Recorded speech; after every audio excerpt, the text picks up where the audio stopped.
It started on a Thursday night. I was home early, tired from work. My husband, Daniel, said he'd stay up late to finish a call. I went to the kitchen for a glass of water, but as I passed the living room, I heard voices. Quiet, hushed. I stopped. I recognized the voices right away. Daniel and my sister Lara. At first, I thought maybe they were planning something for my birthday. But as I listened more, I felt my heart stop. Lara was crying, and she was begging Daniel to leave me. I stood there, completely frozen. I felt dizzy. I leaned against the wall, trying to stay quiet. My ears burned. I didn't want to hear more, but I couldn't walk away. Lara said, "You told me you're not happy. Why are you still with her?" Daniel didn't respond right away. Then he said, "It's complicated." That hurt more than yelling would have.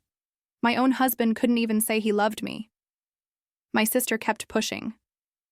"You love me, not her," she said. I couldn't believe it. Was this really happening? I backed away slowly, like if they didn't see me, it wasn't real. I didn't sleep that night. I laid in bed, staring at the ceiling.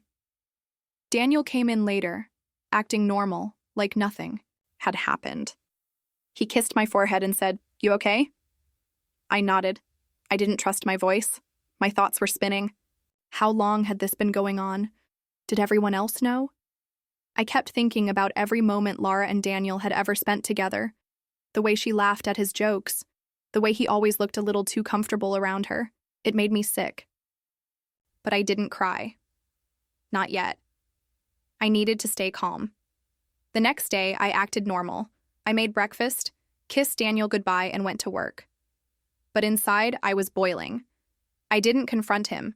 I wanted answers, but not half-truths. I needed proof. I spent my lunch break thinking of ways to find out the truth. Then it hit me. Our security system. The living room camera was old, and Daniel always said it didn't work anymore. But I wasn't so sure. That night, when he left for a late gym session, I checked the system. And there it was. Footage from last night. My hands shook. I watched the video alone. At first, it was just them sitting on the couch. Lara looked nervous. Daniel had his arms crossed. Then she leaned in and whispered something I couldn't hear. But the expression on his face changed, like he was torn, like he didn't know what to say. He didn't push her away. He didn't say no. He just sat there. That was all I needed to see. It wasn't just a misunderstanding. There was something between them, something real. I paused the video, saved it on a flash drive, and sat quietly for a while. I thought about telling someone, maybe my best friend, or even our mom. But I didn't want pity. I didn't want anyone looking at me like I was broken. So I kept it to myself. I kept smiling. I kept pretending. I watched Daniel lie to my face every day. And Lara? She still called me sis and asked if I was okay. It made me sick. But I waited. I didn't know what I was waiting for exactly. Maybe for the right moment. Maybe for the pain to turn into strength. Either way, I was no longer blind. The perfect moment came sooner than I thought. Lara was throwing a dinner party for her new promotion, and of course, we were invited.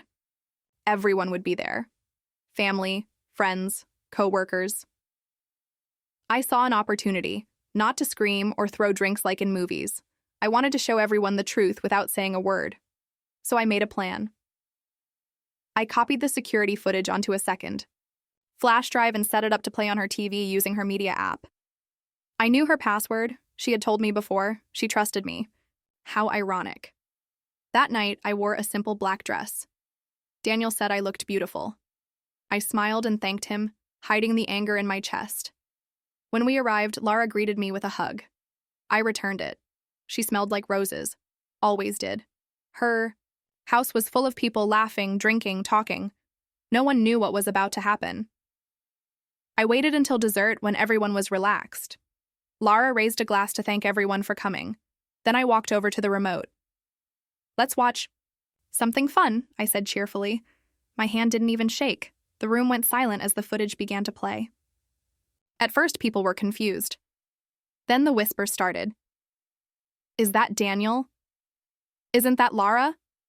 Wait, what is this? Lara's smile faded. Daniel stood up slowly, like he was about to run. The video showed them sitting together, leaning close, whispering. The mood in the room changed fast.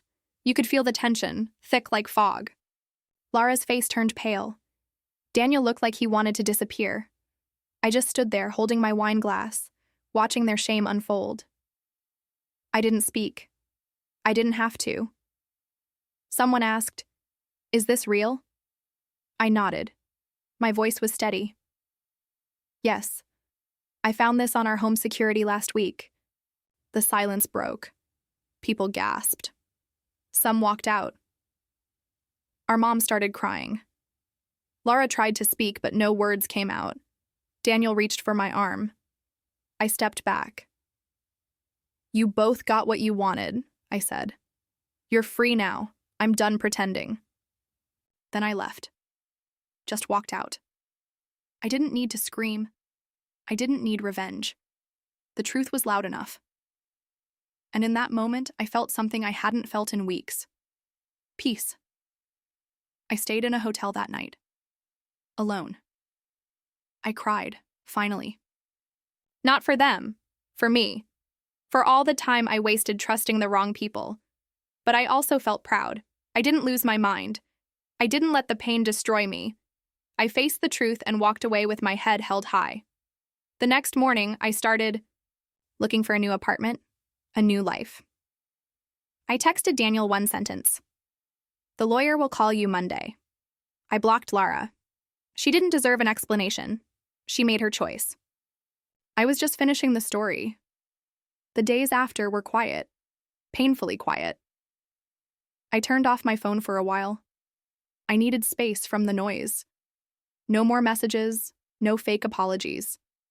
Just silence. I packed slowly, thinking about every memory in that house. Some things I kept, most I gave away. I wanted a clean break. Something honest. I found strength in small things, making coffee, folding clothes, playing music. I was alone, yes. But I was not broken. I was still me. And I was healing. That was the biggest surprise of all, how strong I was becoming. Word spread fast.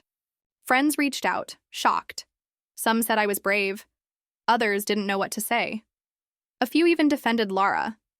I didn't care. I didn't need their approval. I had finally learned that peace comes when you stop explaining yourself to people who wouldn't do the same for you. Daniel sent flowers. I threw them away. Lara emailed me. I never opened it. I didn't need to know what lies she would tell. The past was behind me. I had no interest in giving it a voice again. The silence was enough. My new apartment was small, but full of light. I bought fresh plants and new sheets. I made it mine. Slowly, I began smiling again. Real smiles. I went for walks, started reading again. I even laughed once. Really laughed. That was the moment I knew I'd be okay. Not today, maybe not tomorrow, but soon. I didn't need to rush it. Healing doesn't follow a clock. I stopped looking at old photos. I didn't need to remember. The best part was finally understanding my worth. I had lost a husband and a sister, but found myself. Sometimes I think about what would have happened if I hadn't overheard them that night. If I had just walked past the living room and gone to bed, would they have kept lying? Would they have waited until I found out some other way? I don't know. But I'm glad I heard the truth, even if it hurt. Because the truth set me free. It helped me stop living a lie. And even though it broke my heart, it built my courage. I didn't lose everything. I gained clarity. I gained peace. And no one can take that from me. This story isn't about revenge. It's not even about betrayal. It's about waking up, about realizing you deserve better, even from the people you love most. I gave them what they wanted, freedom. But I took something too, my power, my voice, my life. And that was the best trade I ever made. So if you're in a place where something feels wrong, trust yourself. Listen. Don't wait for someone else to respect you. Start by respecting yourself. That's what I did. And it changed everything.